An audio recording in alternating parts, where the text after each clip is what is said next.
Daily Dems doing the work, making noise, and fighting back, day 74. For today's Repping the Rep with Chris Pappas, I have his post about the SAVE Act, which he is pretty much more qualified to talk about the horrors of than any other representative, because New Hampshire already has it, and all it's doing is stopping citizens from voting. Immediately after the 2 votes this morning, 6 representatives had live conversations with the WTF show, which needs to be getting so much more attention. It's basically a new media press conference. This is Joe Morell and Terry Sewell talking about the SAVE Act. If you remember earlier this week, Joe Morell did the Democratic Daily Download about the SAVE Act. So this is the perfect pair for this topic. Troy Carter and Benny Thompson talked about the budget blueprint, what it would mean, what happens next, all that good stuff. And Yasemin Ansari and Ayanna Pressley discussed the immigration nightmare and reproductive rights. On that same subject, Democratic Daily Download is also a new media press conference. And today's episode was with Salud Carbajal about today's Steering and Policy Committee shadow hearing on the cuts to veterans' ability to survive. I would not have known about this shadow hearing without this video. Chris Deluzio, Pramila Jayapal, Pat Ryan, Angie Craig, Becca Ballin, Greg Kassar,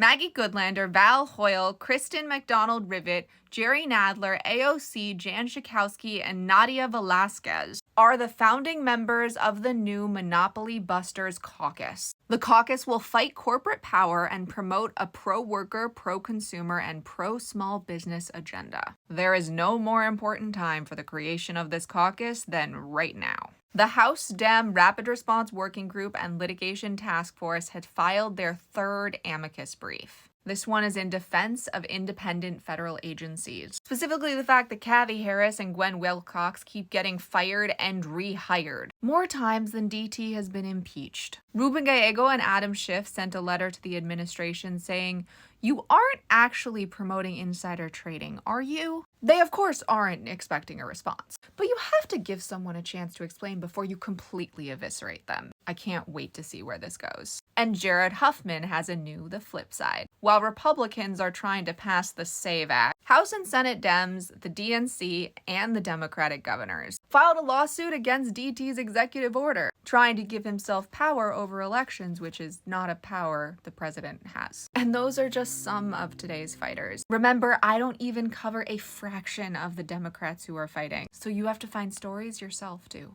Comment a judge holding a gavel, because our federal Dems have said they were going to get involved in the lawsuits, and they absolutely have. Our voices are our superpower, but only when we use them.